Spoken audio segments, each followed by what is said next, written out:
خاندانی بات کیا کرتے تھے.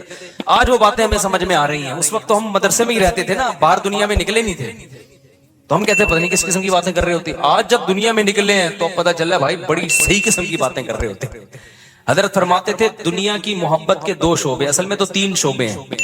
جب ہم کہتے ہیں نا دنیا سے محبت نہ کرو, تو اس کے بہت سارے شعبے, لیکن میجر شعبے اس کے 3 ہیں. یہ 3 چیزوں کو کہا جاتا ہے دنیا سے. نمبر 1 حب باہ. باہ کا مطلب شہوت پرستی, ٹھرک. لڑکیوں کو دیکھنے کا ہر وقت, فحش فلمیں کا, اور ہر وقت جو ہے نا حلال پہ کم بخت کو قناعت ہی نہیں ہو رہی ہے. کچھ ایسے ٹھرکی سوسائٹی میں ہوتے ہیں کہ نہیں ہوتے, کہیں کوئی انٹی گزر رہی ہو تو گھر تک پہنچا کے آئیں گے. اپنی بیوی سے بات کرنے کا ٹائم نہیں ہے, ہر ایک کی بیوی کو گھور گھور کے ان سے برداشت ہی نہیں ہوتا. اٹ از کالڈ ٹھرک. یہ حب باہ کہلاتی ہے. کیا کہلاتی ہے؟ اس کو یہ لفظ یاد رکھ لیں, حب باہ. باہ ہونی چاہیے. باہ کہتے ہیں مردانگی کو. یہ باہ تو ضروری چیز ہے صحت کے لیے. یہ نہ ہو تو آدمی شادی کیسے کرے گا, اولاد کیسے ہوگی, بیوی سے محبت کیسے کرے گا. لیکن باہ ایک حد سے آگے تجاوز کرتی ہے تو یہ ٹھرک بن جاتی ہے. یعنی حب باہ کا اردو میں آسان نام لفظ کیا ہے اس کے لیے؟ ٹھرک. نہیں یہ بات سمجھ میں؟ تو باہ تو ہونا ضروری ہے. اگر باہ ہی ختم ہو جائے گی تو پھر تو آدمی نہیں رہے گا نا, تو پجامہ ٹائپ کی چیز بن جائے گا بالکل. لیکن حب باہ کہتے ہیں ٹھرک کو. ایک ہوتی ٹھرک حد سے بڑی ہوئی. کہیں بھی کوئی لڑکی نظر آئی تو ٹھرک کے علاوہ کسی اور نیت سے دیکھتا ہی نہیں ہے اس کو. ہوتے ہیں ایسے سوسائٹی میں لوگ, ان کا علاج بھی کرنا پڑتا ہے, ان کو چھڑوانا پڑتا ہے کچھ دن, عورتوں سے دور رکھنا پڑتا ہے. کسی کو لڑکوں کی ٹھرک بھی اللہ معاف فرمائے تو بہت ہی غلیظ ٹھرک ہے, یہ بھی پڑ جاتی ہے کسی کو. تو اتنی ہو کنٹرول میں شہوت, کنٹرولڈ ہونی چاہیے. آپ کو حلال اور حرام کا فرق ہونا چاہیے. تو جس کے اندر یہ ٹھرک ہے تو اس کو بھی تصوف کی اصطلاح میں کہا جاتا ہے یہ دنیا کی محبت کا مریض ہے. ہوتے ہیں کچھ لوگ ایسے, نماز بھی پڑھ رہے ہیں, روزے بھی رکھ رہے ہیں, زکاتیں بھی دے رہے ہیں, اللہ اللہ بھی کر رہے ہیں, مگر کہتے ہیں بھائی عورت ہماری مجبوری ہے. بھائی وہ کیا کہتے ہیں بھائی, تو بس وہ کہیں بھی ایسے, میں نے دیکھا کاؤنسلنگ کرنے والے نیک لوگ کسی خاتون کو سمجھا رہے ہیں کہ اپنے شوہر سے محبت کرو. اتنی محبت سے سمجھایا کہ عورت کو اس سے محبت ہو گئی, کیونکہ اس مرد کے اندر ٹھرک تھی. یہ سمجھاتے ہوئے اس کی نیت کیا تھی؟ خراب. بعض لوگ ہوتے ہیں تمیز سے سمجھا رہے ہوتے ہیں, ایسے ایٹیٹیوڈ عورت کے سامنے پیش کر رہے ہوتے ہیں تو عورت اس سے متاثر ہو جائے. تو بتاتے نہیں ہے کہ ہم برے ہیں, لیکن ایٹیٹیوڈ سے لگتا ہے کہ بھائی تم 2 نمبر آدمی ہو, تم کیا ہو. ایک آدمی کہا میں کسی داڑھی والے کے پاس اپنی بیگم کو لے کر گیا تاکہ وہ میری بیگم کو سمجھائے. وہ داڑھی والا کہہ رہا آدھا گھنٹہ تک میری بیگم ہی کو دیکھتا رہا کم وقت.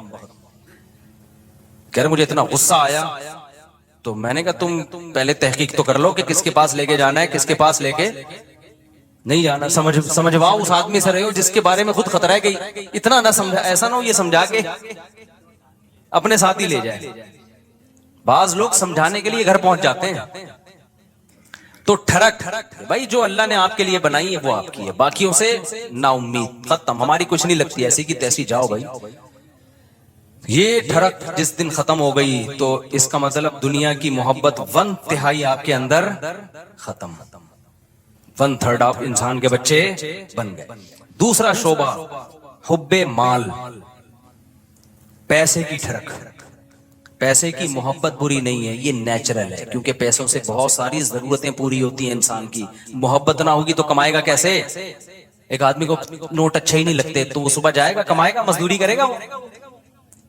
تو اسلام نے یہ نہیں کہا کہ پیسے سے محبت نہ کرو, وَإِنَّهُ لِحُبِّ الْخَيْرِ لَشَدِيدٌ, خیر کہا اللہ نے, اس سے بے شمار ضرورت پوری ہوتی ہے.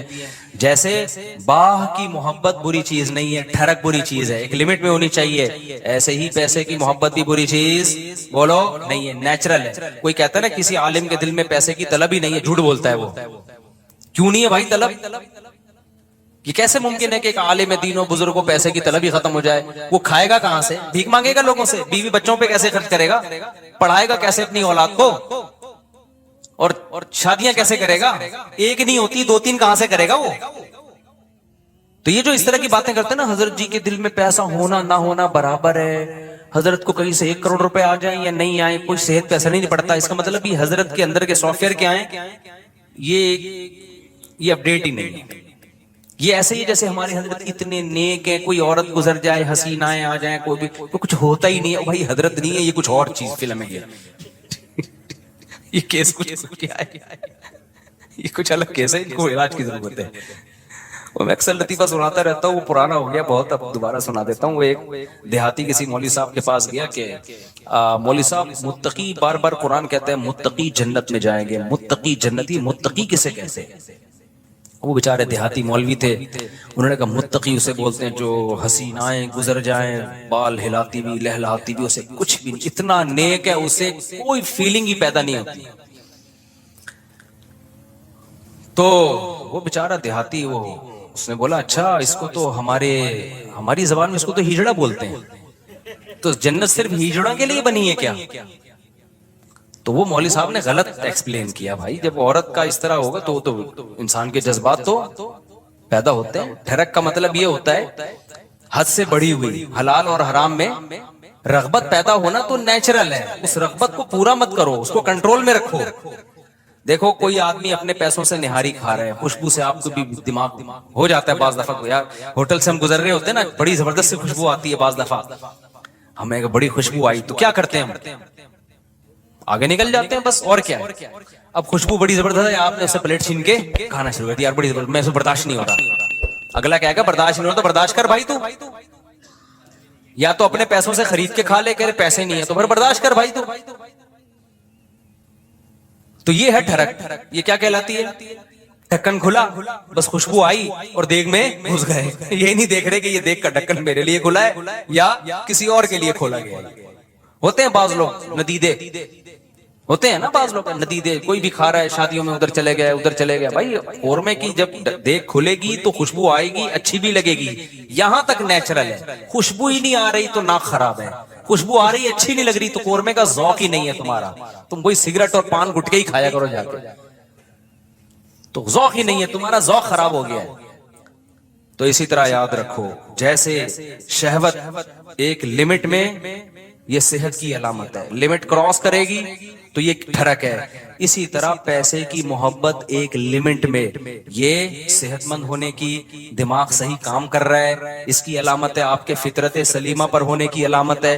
جس میں یہ محبت ہے ہی نہیں پیسے کی ذرا سی بھی، اس کا مطلب بھائی یہ پاگل ہے، اس کا دماغ. پاگلوں میں محبت بچوں میں تھوڑی ہوتی ہے. بچوں کو جو بالکل چھوٹا بچہ ہے جس کو پیسے کا نہ پتا ہو، 5,000 کا نوٹ پکڑاؤ، 5 روپے پکڑاؤ، اسے کوئی فرق، وہ کھانا شروع کر دیتا ہے. ایسے ہی کرتا ہے نا، پھاڑ دیتا ہے وہ.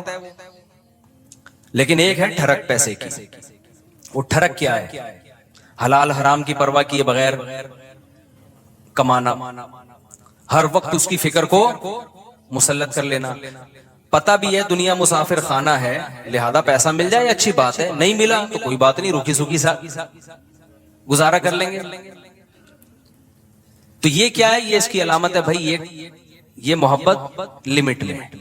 پھر اس پیسے سے آخرت بھی کماتا ہے، صدقہ خیرات بھی کرتا ہے. اسے پتا ہے یار جب مجھے یہاں پیسے کی ضرورت ہے تو صدقہ کر کے آگے بھی تو بھیجو نا. یہ کیا بات ہے، ہزاروں سال جہاں رہنے ہیں وہاں تو پیسہ انویسٹ کر نہیں رہا، اور جہاں تھوڑے دن رہنا ہے ادھر بنائے چلا جا رہا ہے. تو یہ بھی ٹھرک ہے، یہ محبت نہیں ہے، بلکہ یہ حد سے بڑی بھی محبت. اور تیسری چیز جس کو حب دنیا کہا جاتا ہے، وہ ہے شہرت کا شوق. ہر جگہ میری ٹانگ اونچی رہے. اس میں بھی ایک جائز ہے، ہر شخص چاہتا ہے کہ میری عزت ہو، یہ بری چیز نہیں ہے. اپنی بےزتی پہ بےزتی محسوس ہر ایک کو ہوتی ہے، یہ بری چیز نہیں ہے. جن لوگوں کو اپنی بےزتی پہ بےزتی محسوس نہیں ہوتی نا، وہ عزت دار لوگ نہیں ہوتے، وہ نارمل لوگ نہیں ہوتے، وہ پھر بےزتی ہوتے ہیں. جیسے ایک آدمی کسی علاقے میں گیا اور آ کے کہتا ہے شکر ہے میری اس علاقے میں عزت نہیں ہے. لوگوں نے پوچھا اس میں شکر کی کیا بات؟ کہہ رہا اگر عزت ہوتی تو آج میری بہت زیادہ بےزتی ہو چکی تھی. لیکن بےزتی ہوئی ہے لیکن وہ مجھے محسوس نہیں ہوئی کیونکہ میری پہلے سے عزت ہے. عزت تمام نعمتوں میں سب سے بڑی نعمت ہے، سمجھ رہے ہو؟ سب سے بڑی نعمت کیا ہے؟ عزت.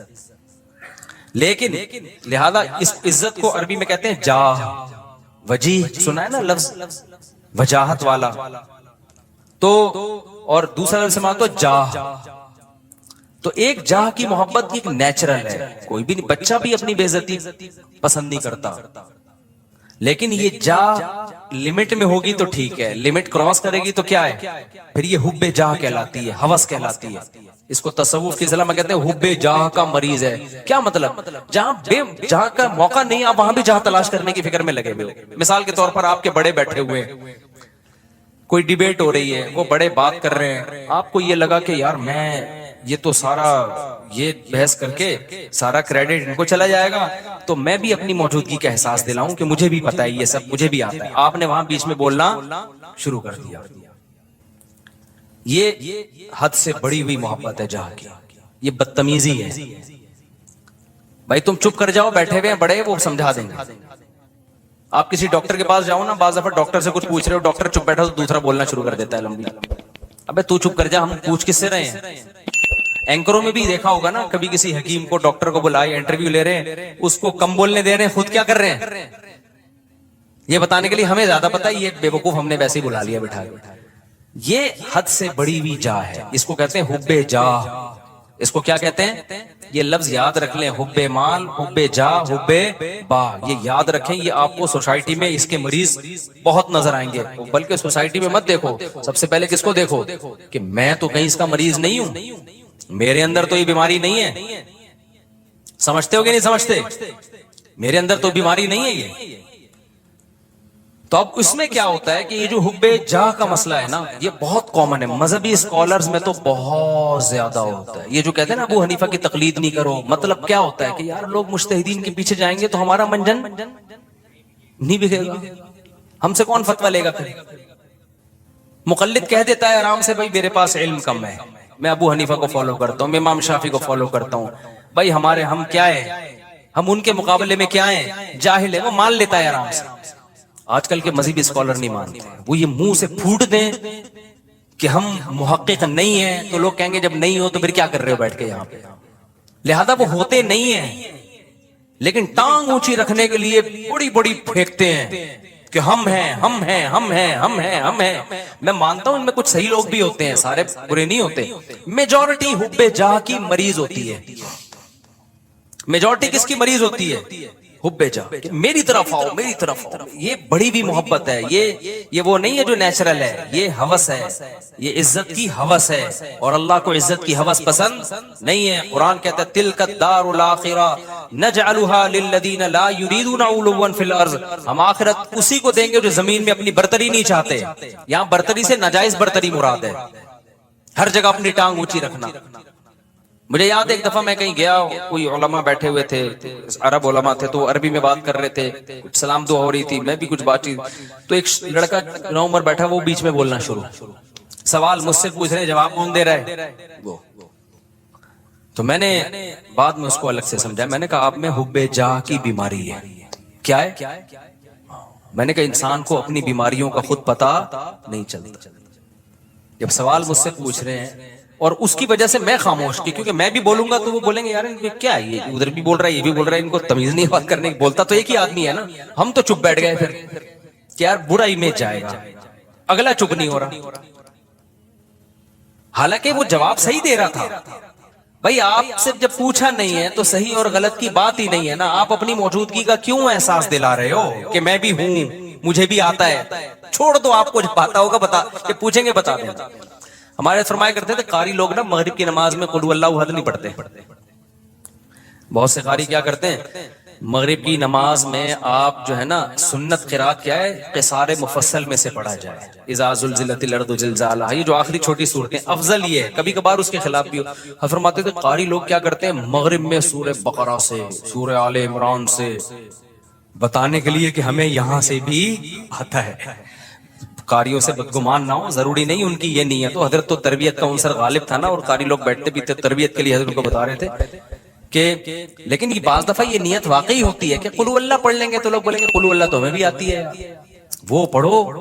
لوگ کہیں باقی بھائی اس کو وہ آتا ہے جو ہمیں نہیں آتا, تو سنت قرات چھوڑ دیتے ہیں اس چکر میں.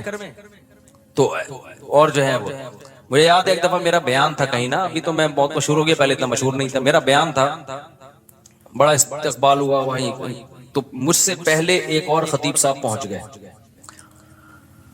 اچھا میں تو چاہ رہا تھا کہ میں ناغا کروں, جب یہ کر لیں بیان تو اچھا ہے, کیونکہ بیان کرنے میں گلا دکھتا ہے آدمی کا, بھائی 1 گھنٹہ بولنا پڑتا ہے. تو میں جب وہاں پہنچا تو وہ پہنچے ہوئے تھے پہلے. مجھے بڑی خوشی ہوئی کہ چلو بیان کس کا ہوگا, ان کا ہوگا. میں بیٹھ گیا آرام سے. لوگوں نے کہا نہیں جی ان کا ہوگا مولوی صاحب, مجھے لے گئے. اب مجھے لگا کہ وہ جو خطیب صاحب تھے, غیبت اس لیے نہیں ہے کسی کو نہیں پتا, میں بہت عرصے بعد ہی اس لیے بھی واقعہ سناتا ہوں کہ اب کوئی جس کا واقعہ اس کو بھی نہ پتا چلے, مقصد کسی کو رسوا کرنا نہیں. مجھے لگا کہ ان کے چہرے پہ ہوائیاں, ان کو بڑی سخت تکلیف ہوئی کہ یہ کیا ہو گیا, یہ ان کا کیوں ہو رہا ہے. تو مجھے لگا کہ یار آپ دین کی خدمت کے لیے اگر آئے ہو تو اس سے کیا ہوتا ہے کہ میں نے کر لیا یا اچھا. میں تو اس لیے خوش ہو رہا تھا کہ میں واقعی تھکا ہوا تھا, میں چاہ رہا تھا کہ انہی کا ہو, مجھے تو خوشی ہو رہی تھی. میں نے وہاں لوگوں سے کہا, میں نے کہا بھائی میں نہیں کروں گا بیان, یہ ان کا بیان میں بیٹھ کے سنوں گا. مجھے بہت بول کے اس زمانے میں بہت زیادہ بیانات ہوتے تھے اور یہ اسپیکر کے اتنے اچھے سسٹم بھی طبیعت سے گلا پھاڑنا پڑتا تھا. لیکن مجھے پھر اپنے شیخ کی یہ بات یاد آئی کہ یہ کوشش کرنا کہ ہر جگہ میری بات چلے, ہر جگہ میرا بیان لوگ سنیں, حالانکہ آپ کو پتا ہے کہ فلاں آپ سے اچھی بات کر سکتا ہے لیکن نہیں, اس کو کٹا کے خود. یہ کیا ہے؟ اٹ از کالڈ حب جاہ. یہ عمل کیا کہلاتا ہے؟ حب جاہ. وہ عزت حاصل کرنے کی کوشش کرو جس کے اہل ہو, دوسروں کو پیچھے ہٹا کے عزت کی کوشش کرنا, یہ حب جاہ کہلاتا ہے. یہ عمل سمجھتے ہو کہ نہیں سمجھتے ہو؟ تو ہر جگہ ہے, یونیورسٹیوں میں بھی ہے, کالجز میں بھی ہے, سائنسدانوں میں بھی ہے. سائنسدانوں میں بہت ہے, ایجاد کوئی اور کرتا ہے, سارے سائنسدانوں میں نہیں ہوتا, لیکن یہ کامن بیماری ہے. یہ بڑے سے بڑے طبقے سے لے کے چھوٹے سے چھوٹے طبقے میں سب میں ہوتی ہے بیماری, کہ جو ہے وہ لوگ چاہتے ہیں کہ بھئی وہ کیا ہو. اس کو قرآن نے کیا کہا؟ فرمایا کہ وَيُحِبُّونَ أَن يُحْمَدُوا بِمَا لَمْ يَفْعَلُوا. اہل کتاب کے جو علماء تھے نا, جو ایمان نہیں لاتے تھے اور حب جاہ کے مریض تھے, قرآن نے کہا ان کے اندر یہ مرض ہے کہ یہ چاہتے ہیں کہ جو کام انہوں نے نہیں کیا اس پہ بھی ان کی تعریف ہو. کام کوئی اور کر رہا ہے, تعریفیں کس کی ہوں؟ ان کی ہوں. یہ عمل کیا کہلاتا ہے؟ حب. یاد کر لو نا یار, کچھ تصوف کی اصطلاحات, حب جاہ کہلاتا ہے. اصطلاحات یاد کرنے کا فائدہ ہوتا ہے جب چیز نظر آئے گی آپ بولیں گے یہ وہی ہے بھائی, یہ ٹھرک ٹھیک ہے, یہ ٹھرک ہے, یہ حب مال ہے اور یہ حب جائے. تو ان تین چیزوں سے اپنے آپ کو بچا لینا, اس کو قرآن نے کہا ہے وَجَاءَ رَبَّهُ بِقَلْبٍ سَلِيمٍ. جو قیامت کے دن اللہ کے پاس آئے گا صاف دل کے ساتھ, اس کے لیے جنت ہے. صاف دل کا کیا مطلب؟ حب جاہ سے بھی پاک ہو, حب مال سے بھی پاک ہو اور حب باہ سے بھی پاک ہو. اور بھی شعبے ہیں لیکن وہ اتنے امپورٹنٹ نہیں, جیسے کھانے کی ہوس, یہ بھی دنیا کی محبت ہے. ہر وقت دل کرتا ہے کچھ کھاتا رہوں میں بیٹھ کے, ہاتھ ہی نہیں رکتا کم بخت کا, یہ بھی دنیا کی محبت ہے. لیکن یہ بیماری بہت زیادہ نہیں ہے, اور جب مرنے لگتا ہے تو چھوڑ دیتا ہے, ڈاکٹر خود ہی چھڑوا دیتے ہیں, بس کر مر جائے گا دھماکے سے پھٹ پٹا کے. روزہ ہی نہیں رکھا جاتا کبھی, بہت سے لوگوں سے روزہ نہیں رکھا جاتا, کہہ رہے ہیں ہمیں تو بھائی ہر وقت کچھ نہ کچھ. یہ بھی حب, اس کو حب جاہ نہیں کہتے, یعنی خواہشات کا غلام ہے. تو خواہشات کے بہت سارے شعبے ہیں, ہر خواہش میں لمٹ, لیکن تین شعبے بہت بڑے ہیں. ان میں حب باہ ہے, حب مال ہے اور حب جاہ ہے. تو یہ جو تین شعبے ہیں نا بڑے خطر. یہ اچھا, اب اس میں کیا ہے, سب سے گھٹیا کون سا سی محبت ہے؟ دیکھو کچھ بیماریاں, یہ تینوں بیماریاں تو سمجھ میں تھوڑی تھوڑی آگے, میں کبھی اور وقت میں انشاءاللہ, یہ بہت اہم ٹاپک ہے, اس کو کسی اور وقت میں بہت ڈیٹیل سے میں انشاءاللہ اس کو ایکسپلین کروں گا. ابھی اس کو سمجھو. یہ پہلی بات تو یہ صاحب, یہ تینوں کیا ہیں؟ بیماریاں ہیں. یہ تینوں کیا ہیں؟ یہ نارمل ہونے کی علامت نہیں, یہ تینوں فرق ہیں. اور یہ انسان کا سکون سب سے پہلے کیا کرتی ہیں؟ برباد. جن میں یہ تین بیماریاں آ گئی نا, اب حب جاہ آ گئی نا, وہ اسی میں لگا رہے گا میری ٹانگ سب سے اونچی. اور ظاہر ہے نہیں ایسا ہوتا بھائی, آپ کی ساری تمنائیں, پھر ذرا ذرا سی بات پہ غصہ کرتا ہے, تکبر میں جاتا ہے, اوٹ پٹانگ حرکتیں شروع کر دیتا ہے. اب جس میں تکبر ہے, ہر وقت اونچا بننے کا شوق ہے, بیگم نے کوئی بات اس کو کہہ دی کہ تمہارے اندر یہ عیب ہے. میں نے دیکھا ایسے لوگ, بیگم صحیح کہہ رہی ہوتی ہے, ان کو اس پہ کہ میری انسلٹ کیا ہو گئی, میری یہ کون ہوتی ہے, عورت کون ہوتی ہے مجھے بولنے والی. یار تیرے اندر اگر یہ عیب ہے, تیری بیوی نے بتا دیا تو بول, میں اس پہ کیا کروں گا, غور کروں گا. اچھی بات ہے یار, نہیں بیگم نے کیوں بول دیا. اور عورتوں میں بھی ہوتا ہے صحیح, خراب واقعی اس میں خرابی ہے, میاں نے بول دیا کہ بھائی یہ آپ کے اندر خرابی ہے, تھوڑا سا غور کر لو, ہو سکتا ہے صحیح کہہ رہا ہوں. نہیں جی, میرے اندر تو کوئی خرابی ہو ہی نہیں سکتی. ہمارے گارڈ نے مجھے بتایا کہ آپ کی قرات میں غلطی ہے. میں نے کہا بھائی کیا غلطی ہے؟ انہوں نے کہا بھائی آپ جو پڑھتے ہیں نا فجعلہم کعصف مأکول، ماء پہ قلقلہ کر رہے ہیں، ماء پہ جھٹکا نہیں ہے. تو میں نے کہا یار بڑی نوازش، اللہ جزائے خیر دے، میں کتنے عرصے سے مجھے خیال نہیں تھا مأکول نہیں پڑھا جاتا، یہ جھٹکا نہیں آئے گا اس پہ، تو غلط پڑھ رہا تھا میں. اس نے مجھے بتا دیا، میں نے کہا زندہ باد زندہ. اب جیسی اگر وہ مجھے کہتا استاد جی آپ کی قرات میں نے غلطی آ رہی،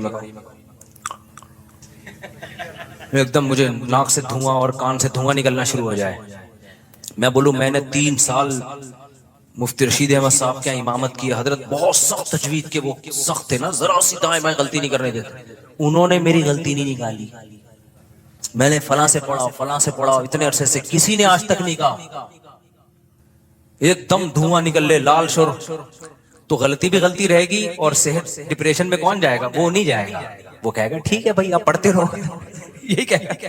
ڈپریشن میں کون جائے گا؟ میں جاؤں گا. تو میں نے بولا بھائی ہم نے یہ دعویٰ ہی نہیں کیا کہ ہم سے کوئی غلطی نہیں ہو سکتی، بھائی ہم نے غلطی ہو رہی ہے تو میں نے کہا بتاؤ یار. انہوں نے کہا فجعلہم کعصف مأکول، جھٹکا لے کے پڑھ رہے ہیں. میں نے کہا چلو آئندہ اب دوبارہ پڑھوں تو بتانا.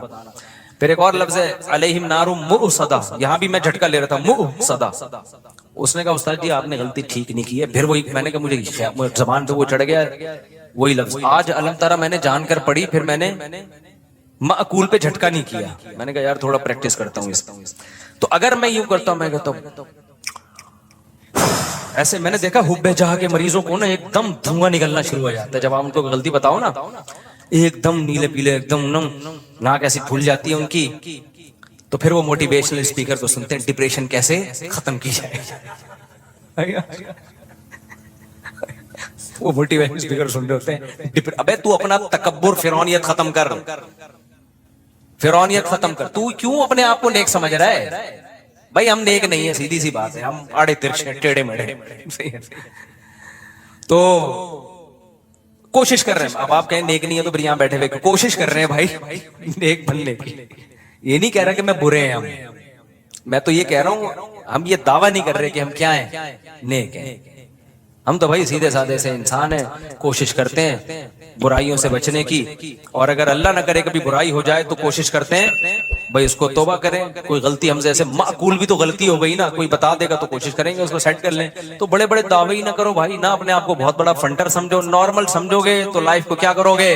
انجوائے. جہاں یہ سمجھ لیا کہ میں کوئی الگ ہی فلم ہوں، ڈپریشن، اسٹریس تک اور ٹینشنیں آپ کو آ کے گھیر لیں گی بھائی، عذاب میں پڑ جاؤ گے، مصیبتوں میں پھنس جاؤ گے. نہ پھوں پھاں بناؤ اپنی. ہاں جتنا اللہ نے مرتبہ دیا ہے وہ ٹھیک ہے، جتنا اللہ نے دیا. ہر آدمی کا ایک اسٹیٹس ہوتا ہے، وہ نیچرل ہے، اس سے آگے نکلنے کی کوشش. یہ اسٹیٹس تو اللہ نے کسی کو دیا ہی نہیں ہے کہ تم سے غلطی نہیں ہو سکتی، یہ تو ناممکن ہے. یہ کیوں سمجھ رہے ہو اپنے آپ کو؟ سمجھتے ہو کہ نہیں سمجھتے؟ تو اب ان تینوں بیماریاں، پہلے تو یہ اپنا عقیدہ بنا لو کہ یہ 3 دل کی بیماریاں، حب جاہ، حب مال اور حب باہ. اس میں علماء کا جو صوفیہ کرام جو ایک بات کہتے ہیں، کیونکہ تصوف کے موضوعات نہیں ہیں، اس میں صوفیہ کرام نے ایک بڑی خاندانی، ہمارے حضرت بھی فرمایا کرتے تھے کہ ان میں سب سے مشکل علاج حب جاہ کا ہے. مال کی محبت، باہ کی محبت، اس کا علاج آسان ہے. ٹھرکی ہوتا ہے نا عورت کے، تھوڑے دن دور رکھو، اللہ اللہ کرواؤ، ٹھیک ہو جاتا ہے. شادی کرنے سے بھی بہت فرق پڑ جاتا ہے. یعنی حب باہ کا آسان ہے. اس سے زیادہ مشکل علاج کس کا ہے؟ حب مال کا. سب سے مشکل علاج کس کا ہے؟ حب جاہ. یہ جو ٹانگ اونچی رکھنے کا شوق ہے نا، ہر جگہ میں، یہ میں سب سے مشکل سے نکلتی ہے انسان کی، اور اللہ کو سب سے نفرت اس میں سے ہے. لیکن کچھ بیماریاں کا علاج مشکل ہوتا ہے لیکن وہ گھٹیا نہیں ہوتی. کچھ بیماریوں کا علاج آسان ہوتا ہے لیکن ہوتی وہ بہت گھٹیا ہیں. مثال کے طور پر آپ کو شوگر ہے جی، لوگوں نے آپ پوڈ کاسٹ میں آپ کا جو ہے انٹرویو لے جا رہا ہے، سر آپ کو کوئی بیماری تو نہیں ہے، آپ کو شوگر تو نہیں ہے، آپ چائے میں چینی ڈال رہے ہیں، آپ کیا مجھے تھوڑی سی شوگر ہے، میں تھوڑا چینی سے کیا کرتا ہوں، اوائڈ کرتا ہوں. اس سے کوئی بے عزتی نہیں ہوگی آپ کی. کیا خیال ہے بھائی؟ اگر پوڈ کاسٹ میں آپ سے پوچھے سر آپ کو کوئی پرابلم تو نہیں ہے، آپ تھوڑا ہل رہے ہیں، مجھے بواسیر ہے، اصل میں بے عزتی کا خطرہ ہے یا نہیں ہے؟ کیا خیال ہے بھائی؟ تو شرماتا ہے آدمی. اور آسان پوڈ کاسٹ چھوڑو, رشتہ لینے گئے نا, یہاں بہت اچھی طرح سمجھ میں آتا ہے. رشتہ لینے گئے, لڑکی والے نے پوچھا آپ کیا کرتے ہیں؟ میں یہ کرتا ہوں. آپ کو کوئی بیماری تو نہیں ہے؟ دیکھیں میرے نا مجھے تھوڑی سی وہ بیماری یہ ہے کہ شوگر میں ویسے کنٹرول میں رکھتا ہوں, لیکن مجھے کوئی ایسا مسئلہ نہیں ہے. بہت زیادہ شوگر بولے گا تو پھر انکار کر دیں گے نا, لیکن یہ کہ تھوڑا بہت کبھی کبھار شوگر, لیکن وہ کنٹرول میں چل جائے گا. آپ نے کہا آپ کو کیا بیماری؟ مجھے بواسیر رہتی ہے ہر وقت. مجھے کیا رہتی ہے ہر وقت؟ اب یہ گھٹیا سمجھی جاتی ہے. نامرد ہونا بھی گھٹیا سمجھا جاتا ہے. تبھی کسی پیغمبر کو کوئی گھٹیا بیماری نہیں ہوئی ہے. سمجھ رہے ہیں؟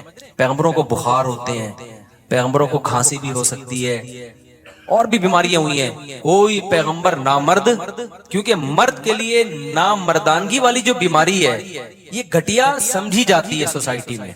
اللہ پیغمبروں کو اس عیب سے کیا رکھتے ہیں؟ وہ عیب جس سے ان کی عزت کم ہو جائے, اس عیب سے اللہ پاک رکھتے ہیں پیغمبروں کو, تاکہ ان کی سوسائٹی میں عزت رہے. عزت رہے ان کی سوسائٹی میں. پیغمبروں کو برس کی بیماری نہیں ہوتی, کوڑ کی بیماری نہیں ہوتی. تو اب یہ خوب اچھی طرح سمجھو کہ یہ جو تین بیماریاں ہیں نا, حب با, حب جا اور حب مال, ان میں سب سے مشکل علاج ہے حب جا کا. لیکن سب سے گھٹیا بیماری جو ہے نا, گندی پلید, وہ حب مال ہے. حب با بھی نہیں ہے. وہ سمجھ میں آ رہی ہے بات؟ یہ علماء کا اجماع ہے کہ وہ کیا ہے؟ حب مال. وجہ اس کی یہ کہ انسان فراری سے دل بہلا رہا ہے تو کھلونا نا بھائی. وہ جو حب جا کا مریض ہے نا, وہ انسانوں کی نظر میں بڑی بننے کی کوشش کر رہا ہے. تو انسان کی تو ایک ویلیو ہے بھائی, انسان ہی نظر کی نظر میں تو عزت چاہتا ہے. یہ عزت کا بھوکا ہے, تو عزت دار عزت تو چاہتا ہے نا یہ. اور یہ کس میں؟ کھلونوں پہ مر رہا ہے, مٹی کی بنی ہوئی چیزوں پہ مر رہا ہے. تو یہ گھٹیا مریض ہے, اور آج اس گھٹیا پن کو ایک فیشن بنا کے پیش کیا جاتا ہے. میرا بنگلہ, میری گاڑی. ابے تو کیا کھلونے دکھا رہا ہے لوگوں کو؟ تو آدمی ہے یار. تو اپنے نالج شیئر کر لوگوں کے ساتھ کہ میرے پاس یہ ڈگری ہے, مجھے یہ ایوارڈ ملا ہے. سلوٹ کرنے کا دل کرے گا. تو گاڑیاں دکھا رہا ہے اپنی, تو دکھا رہا ہے میری یہ سائیکل ہے, میری یہ بائک ہے, میری یہ گاڑی ہے. ایک تو ہوتا ہے ویسے ہی کوئی اپنی اظہار نعمت کے لیے دکھا رہا ہو, وہ برا نہیں ہے. یہاں دکھا رہے ہوتے ہیں شو مارنے کے لیے کہ یہ کامیابی ہے, میں دنیا کا کامیاب انسان ہوں, میرے پاس یہ گاڑی ہے, میرے پاس لینڈ کروزر ہے, میں کامیاب. فضول بات کر رہا ہے. تو بلند ذوق نظر نہیں ہے جو مرنے والوں پہ مر رہا ہے. مٹی کے کھلونے میرے بھائی. یہ اگر اتنی کمال کی چیزیں تو قارون اور فرعون والی حرکتیں کر رہا ہے تو چھچھوڑ پنا. موسیٰ علیہ السلام اللہ کے کلیم, کوہ طور پر موسیٰ سے اللہ کی باتیں ہو رہی ہیں, اللہ کا پیغام لے کر آئے, اور فرعون کیا چھچھوڑ پنے پہ آیا ہوا تھا؟ یہ ہاؤلائی الانہار تجری من تحتی, یہ میرا بنگلہ ہے, یہ میرا, وہی باتیں کر, یہ میری سواری ہے, یہ میرے نہریں ہیں. موسیٰ کے پاس تو کچھ بھی نہیں ہے. کوئی ڈھنگ کی بات کی اس نے؟ اللہ کہے گا یہ کلیم اللہ ہے بھائی, یہ کلیم اللہ ہے, یہ میرا پیغمبر ہے, یہ تورات لے کر آئے گا, یہ اللہ کا پیغام لے کر آئے گا. اور فرعون کیا دو ٹکے کی باتیں کر رہا ہے, وہ ایک گھٹیا سوچ. یہ میری گاڑی ہے, یہ میرے باغات ہیں, ہاؤلائی الانہار تجری من تحتی. میرے جو ایکچولی جو میرا محل ہے نا, میرا جو پیلس ہے, اس میں 20 نہریں ہیں.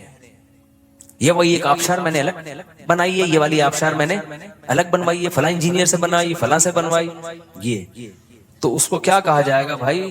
بلند ذوق نظر نہیں. ٹھیک ہے, یہ تیرے پاس یہ نعمتیں ہیں, ٹھیک ہے, کبھی اس کو ولاگ میں لا بھی سکتا ہے, کوئی حرج نہیں ہے کہ جی مجھے اللہ نے یہ نعمت دی ہے. ویسے ہی لوگ کر رہے ہوتے ہیں, لیکن اس کو یہ بتا کے شو کرنا کہ میں کامیاب انسان ہوں, جن کے پاس یہ چیزیں نہیں ہیں وہ کامیاب لوگ نہیں ہیں. یہ اس کی علامت ہے کہ یہ بندہ 2 ٹکے کا نہیں ہے. اس کی بہت گھٹیا سوچ ہے, بہت گھٹیا سوچ, بہت ہی گھٹیا سوچ ہے اس کی. تو اس لیے میری جب ریوو پہ لوگ کرتے ہیں ہم سب شو مار رہے ہیں, تو میں کہتا ہوں یار اس چیز پہ مجھے الزام لگاؤ جس پہ مجھے فخر ہو, جس پہ کیا ہو فخر ہو. ہماری نظر میں میری جو اپنی دل کی کیفیت آپ کو بتا رہا ہوں, یہ شو نہیں مار رہا, میری کیفیت ہے بھائی 2 ٹکے کی اوقات نہیں ہے, کچھ بھی نہیں ہے یہ. لیکن جو غریبوں والی سوچ رکھنے والے لوگ ہیں نا, ان کی نظر میں یہ بہت عظیم نعمت ہے, تبھی وہ سمجھتے ہیں کہ اس پہ شو ماری جا رہی ہے. تو یہ کچھ بھی نہیں ہے. بنگلے, گاڑیاں, یہ شو مارنے والی چیزیں. میں شو جو مارتا ہوں نا, بچوں پہ مارتا ہوں, بیگموں پہ مارتا ہوں. 4 ہیں, تو بتا کتنی ہے؟ تو میرے سے کوئی بولتا ہے نا میرے پاس لینڈ کروزر ہے، میرے پاس جناب یہ ہے، میرا بنگلہ دیکھیں، مفتی صاحب یہ میرا. ایک دن کیا ہوا، ہم گجرانوالہ میں، وہ بھی پرانا قصہ ہو گیا، اس تاجر کو سمجھ میں نہیں آئے گا. میرے ساتھ جامعہ کے کچھ استاذ بھی تھے اور میرے دوست بھی تھے، وہ بھی ٹیچر تھے، عالم تھے. پرانی بات ہے، ہم لاہور میں گئے، وہ بہت بڑا کروڑ پتی تاجر، وہ اپنے ہوٹل کا مجھے وزٹ کرا رہا ہے. یہ میرا بزنس ہے نا مفتی صاحب، بیچارہ فخر، یعنی ایک اس میں ایک نعمت کے طور پر، یہ میرا بزنس ہے، بڑا کروڑوں کا بزنس اس کا نا، ہمارا 2 ٹکے کا نہیں تھا. اچھا یہ میرا بزنس ہے. میں الحمدللہ کبھی متاثر نہیں ہوتا ان چیزوں سے، احساس متاثر مطلب احساس کمتری میں نہیں آتا کبھی. میں اس کو کہہ رہا تھا ماشاءاللہ اللہ اور برکت دے، خوشی ہو رہی تھی مجھے کہ اچھا اللہ نے اس کو اتنا نوازا ہے. پھر اس نے اپنا گھر دکھایا، یہ میرا گھر ہے، بہت بڑا گھر تھا بھائی، بڑا لگژری، کروڑ پتی تاجر تھا وہ.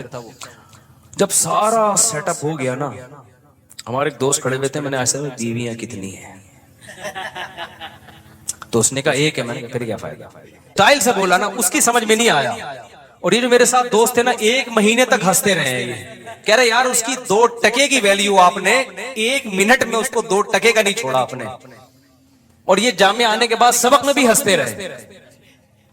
کہہ رہے مجھے جواب پہ نہیں ہے مفتی صاحب کو جو میرے بارے میں کرتے یار، جو مولانا طارق صاحب کا جو اسٹائل تھا نا، اس اسٹائل سے لگا کہ یہ 1 گھنٹے سے اپنا ہوٹل دکھا رہا ہے، اپنا بزنس دکھا رہا ہے، اپنی فیکٹریاں دکھا رہا ہے، اپنے بنگلے دکھا رہا ہے، اور اس بندے پہ 5 روپے کا بھی اثر نہیں ہو رہا. اور آخر میں جس اسٹائل سے اس نے بولا میرے بارے میں کہا، بولے بیویاں کتنی، اس نے کہا 1. میں نے پھر کیا فائدہ، کیا شو مار رہے ہو. اس وقت ہماری 3 تھی، ہم نے کہا کیا کر رہے ہیں، اس سے ہم بہتر ہیں. نہ ہمارے پاس یہ ہوٹل ہے، نہ ہمارے پاس یہ بنگلہ ہے، نہ ہمارے پاس یہ. ابے نیچرل لائف تو ہماری ہے میرے بھائی، کیا کرنا ہے تم نے، کتنا کھا لے گا، پراٹھا انڈا ملائی، اس کے علاوہ چوتھی کیا چیز کھائے گا بھائی. تو وہ ہم بھی کھا لیتے ہیں یار، ہمارا اتنا بڑا ہوٹل نہیں ہے لیکن پراٹھا بھی کھا لیتے ہیں، انڈا بھی کھا لیتے ہیں، ملائی بھی کھا لیتے ہیں. جس دن مکھن کھانے کا دل چاہے مکھن بھی کھا لیتے ہیں، نہیں تو انڈے چھولے کھا لیتے ہیں ہم. دوپہر ہم بھی دال چاول کھا لیتے ہیں، تو بریانی کھا لے گا تو ہم کبھی دال چاول کھائیں گے. بریانی دوست تو بریانی کھائی بھی نہیں جاتی انسان سے. کیا ہے اتنا بڑا تیرا بنگلہ ہو گیا، اتنی گاڑی، ابے کیا گاڑی، اوبر میں چلے جاؤ، رکشے میں چلے جاؤ، 2-4 دن کے بعد عادی ہو جاتا ہے آدمی. کیا مسئلہ ہے اس میں، اتنی بڑی گاڑی کے کیا کرنا ہے، بٹن دبانے سے. تو بٹن دبا یوں کھول لے شیشہ، اس پہ فخر ہوتے ہیں، بٹن دباؤ شیشہ اوپر جا رہا ہے، بٹن دبایا. ابے بھائی بٹن لیس بھی اگر ہو گئے نا، دیکھنے سے شیشہ نیچے جا رہا ہو، پھر بھی دوسری بیوی شیشے سے کیا ہے بہتر ہے. یہ کیا خیال ہے. میرے پاس FX گاڑی تھی نا، وہ یوں کرتا تھا اس کو، پھر بھی اوپر نہیں جاتا تھا. اتنی پرانی گاڑی تھی اس وقت میرے پاس، اس کا وہ کنڈا میں گھماتا تھا، پھر بھی شیشے کی مرضی ہے اوپر جائے یا نہیں جائے. پھر بھی ہم کیا کر رہے تھے، ہم نے کہا پھر بھی ہم کیا ہیں، ہم خوش ہیں الحمدللہ. تو جب میں نے اس کو اتنا، اس لاہور کے تاجر نے مجھے اپنا وزٹ کروایا کروڑوں اربوں، میں نے کہا مجھے بیویاں کتنی ہیں، اس نے کہا نا ایک. پھر کیا فائدہ یار، گھنٹے سے تو ہمارا ٹائم ضائع کر رہا ہے اللہ کے بندے. تو ہمارے استاذ ہیں وہ، ان کو جو میرے دوست بھی ہیں، ان کو جامعہ کے استاذ ہیں، ان کو میرے اسٹائل پر نا فی البدیہی جواب پر اتنی ہنسی آئی. کہہ رہا یار اس بندے کی شکر ہے اس نے وہ سمجھا نہیں میری بات کو نا، اس کے مینٹل لیول سے اوپر کی چیزیں تھی. غریب آدمی کیا سمجھے ہماری باتیں یار، ہمارے لحاظ سے تو غریب تھا نا، وہ کیا سمجھا، اس کے مینٹل لیول سے بہت اوپر کی بات کی تھی ہم نے، اس کو سمجھ میں نہیں، ان کو آ گئی. وہ جو اس سے ہنسی رک نہیں رہی ہے، میں اس کو رک کروں، میں یار چپ ہو جاؤ، وہ بے عزتی ہوگی، وہ کہیں گے علماء آئے ہوئے اور یہ کس طرح کی باتیں کر رہے ہیں. میں نے کہا اچھا ہے نہیں سمجھائی. تو میرے بھائی یہ دنیا جو ہے نا، پیسہ رکھو، کماؤ بھی ٹھیک ہے، دنیا کو دکھا بھی دو اگر نعمت کے اظہار کے طور پر کہ اللہ نے مجھے یہ چیز دی ہے. شو مارنے کے لیے یہ کام نہیں کیا کرو. ان چیزوں پہ شو انسان پہ جچتی نہیں ہے، یہ انسان کے گھٹیا ہونے کی علامت ہے. تو حب جاہ جو ہے اس کا علاج مشکل ہے، مگر گھٹیا بیماری، جیسے شوگر کا علاج مشکل ہے، بواسیر کا آسان ہے. مگر بواسیر گندی گھٹیا بیماری ہے، اسے بتاتے ہوئے شرماتا ہے، شوگر بتاتے ہوئے شرماتا. بلکہ شوگر تو مالداروں کی بیماری ہے، جس کو شوگر نہ ہو سمجھتے غریب آدمی ہے. یہ جو چائے میں چینی ڈال ڈال کے پی رہا ہو نا، یہ غریبوں کا کام ہوتا ہے نا، دیکھا ہو نا. اور جب مالدار کے سامنے چائے رکھیں گے تو وہ پھیکی چائے پیے گا. یہ اس کی علامت ہے کہ مالداروں کے کچھ نا شوق ہوتے ہیں، صبح یہ ٹیبلٹ، دوپہر کو یہ ٹیبلٹ، شام کو یہ ٹیبلٹ، اور پھر رات کو ٹیکا لگا کے سونا ہے. تو بہت سارے چوچلے ہوتے ہیں مالداروں کے. غریبوں کے تو سب کچھ کھاتے رہیں گے وہ بیٹھ کے، ان کو شوگر ہی نہیں ہوتی. یہی ان کی علامت ہے کہ کس شوگر ہی نہیں ہے یار تمہیں، سب کچھ کھا رہے ہو تم. ٹھیک ہے. تو اب یہ سمجھو خوب اچھی طرح کہ مشکل علاج جو ہے وہ حب جاہ کا ہے، لیکن گھٹیا بیماری کیا ہے؟ حب مال. تو کبھی حب مال پہ فخر نہ کیا کرو کہ پیسوں پہ مجھے بہت خوشی ہو رہی ہے. اور پیسوں کی محبت بہت زیادہ ہے یا نہیں، اس کا پیسہ آنے سے پتہ نہیں چلتا، پیسہ چھیننے سے پتہ چلتا ہے. پیسہ چھیننے کے بعد آپ ڈپریشن میں کتنا جاتے ہو. اگر آپ کے دل میں ہوس نہیں ہے نا، تو پیسہ چھیننے کے بعد آپ تھوڑی سی ٹینشن تو ناٹ نیچرلی ہوتی ہے، زیادہ ٹینشن نہیں لوگے آپ بولو گے میری بنیادی ضرورت بھائی رات کو سونے کے لیے چھپڑا چاہیے مجھے، اور کھانے کے لیے مجھے پراٹھے چاہیے، ٹھیک ہے نا، وہ مجھے مل رہے ہیں، میری مرضی کی خوراک مل رہی ہے، اور جسم کسی بڑی بیماری سے محفوظ ہے. تو جب تک یہ ہے تو کیا ہے، لائف کو کیا کرو بھائی، انجوائے کرو. اس سے اوپر تو سارا غریبی تھی. غریبی چھننے سے غم تھوڑی ہوتا ہے انسان کو، مل جائے تو خوشی ہوتی ہے، نہ ملے تو آدمی کہتا ہے پلیٹ کے پیسے دیے وہ تو میں نے کھا لی. ایسا ہوتا ہے کہ بعض دفعہ ہم نہاری کھا رہے ہوتے ہیں، غریبی منگاتے ہیں، کہتے ہیں غریبی ختم ہو گئی ہے.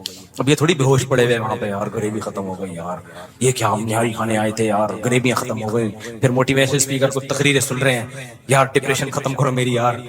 پاگل ہے، غریبی غریبی غریبی. تو بھائی ہماری میری بیسک ضرورت اور آپ کی بیسک ضرورت کیا ہے؟ ہمیں 2 ٹائم کا کھانا مل جائے، کیونکہ بھوک کی تکلیف واقعی برداشت نہیں ہوتی، اور ہمیں ایک آدھ بیوی مل جائے، کیونکہ اس میں یہ انسان کے اندر شہوت پیدا ہوتی ہے جو انسان کو ڈپریشن میں لے کے جاتی ہے. اور بیوی کے اور بھی بہت فائدے ہیں، اس سے انسان گپ شپ لگاتا ہے، تنہائی دور کرتا ہے، اس سے اولاد ملتی ہے، گھر میں اولاد بھی چاہیے انسان کو. یہ ساری چیزیں نیچرل ہیں بھائی، رشتہ داری بڑھتی ہے، انسان کی سکون ملتا ہے. اور اس کے علاوہ ہمیں کیا چاہیے بھائی؟ سر چھپانے کے لیے گھر چاہیے، پہننے کے لیے لباس چاہیے، بیسک چیزیں مل گئیں. اب اس سے زیادہ سب کیا چل رہا ہے؟ کسی نے میرے بارے میں ایک بیان کیا ہے کہ میں کہتا ہوں نا ذاتی مکان کی کوئی ضرورت نہیں ہے. تو میرے بارے میں لوگ کچھ پورا بیان سنے بغیر غلط خبریں بھی دیتے ہیں. کسی مولانا صاحب کو غلط خبر کسی نے دی کہ مفتی صاحب ذاتی مکان بنانے کے قائل ہی نہیں ہے، تو انہوں نے میرے خلاف کوئی کلپ ریکارڈ کروایا کہ ایسا نہیں ہے، حدیث میں تو آتا ہے اللہم اغفر لی ذنبی ووسع لی فی داری، اے اللہ میرے مکان کو کشادہ کر دے. تو ذاتی مکان ہونا چاہیے اور اپنے بچوں کو لاوارث مت چھوڑو وغیرہ وغیرہ. تو میں نے اس پہ بھی نیچے کمنٹس کیے چینل پہ. پہلی بات یہ بھی میں وضاحت کر دوں تاکہ لوگ میرے بیان کو غلط لے کے جاتے ہیں. آج غربت مہنگائی کی وجہ سے کرایہ دینے کے پیسے ہیں نہیں، اور ہوس کس کی رکھی ہوئی ہے؟ ذاتی مکان کی. بھائی جس کے پاس بہت پیسہ ہو، خوب کھا رہا ہو اور خوب پی رہا ہو، ساری ضرورتیں بیسک پوری ہو گئیں، تو 1.5-2 کروڑ کا مکان بھی خرید لے. کس نے منع کیا اس کو؟ اس کے لیے تو کوئی حیثیت نہیں ہے. میں ایک درمیانے طبقے کی بات کر رہا ہوں کہ تم مکان جب بنانا شروع کرو گے تو کیا آج بن جائے گا؟ اپنی تنخواہ سے پیسے جوڑو گے، اپنے کھانوں پہ پابندی لگاؤ گے، بچوں کی تعلیم کو روکنا پڑے گا تمہیں، اچھی تعلیم نہیں دے پاؤ گے تم ان کو، اور پھر 20-30 سال میں پیسہ جمع کر کے اپنا مکان بناؤ گے. تو کیا کرنا ہے اپنے کا؟ رہ کتنے دن گئے؟ 5-6 سال رہ گئے نکلنے میں. تو جہاں پوری زندگی کرائے میں گزار دی، 5-6 سال اور گزار لیتے. کون سا تیر مار لیا آپ نے؟ میں ان لوگوں کو منع کرتا ہوں یہ دیواروں اینٹوں سے دل مت لگاؤ. اور اپنا تو فضول قسم کی اپنا ہوتا ہی نہیں ہے مکان. مکان اپنا اس کا ہوگا جو قبر میں اپنے ساتھ لے کے جائے. سمجھ رہے ہو کہ نہیں سمجھ رہے؟ مکان اس کا اپنا ہوتا ہے جو قبر میں ساتھ لے کے جائے. اپنا کس کا ہوتا ہے بھائی؟ جتنا بھی سریا ڈال دو دیواروں میں، اپنی ہڈیوں میں کیلشیم آپ بڑھا نہیں سکتے. ہڈیوں تو روزانہ گل رہی ہیں. لوگ فخر کرتے ہیں نا میں نے اتنا سریا ڈالا اس میں. بھائی تو نے اس میں تو ڈال دیا جس میں تو نے رہنا ہے. جو رہنے والا ہے اس کا سریا تو روزانہ زنگ پکڑ رہا ہے. میں کہتا ہوں اچھا کھاؤ تاکہ اپنی ہڈیوں کا سریا مضبوط ہو، پھر بے شک کرائے میں رہ لو.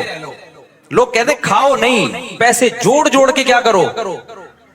مکان بناؤ اپنا. خدا کی قسم یہ دنیا کی ہوس ہے، اس کا مطلب مرنے کے لیے تیار ہی نہیں ہو آپ.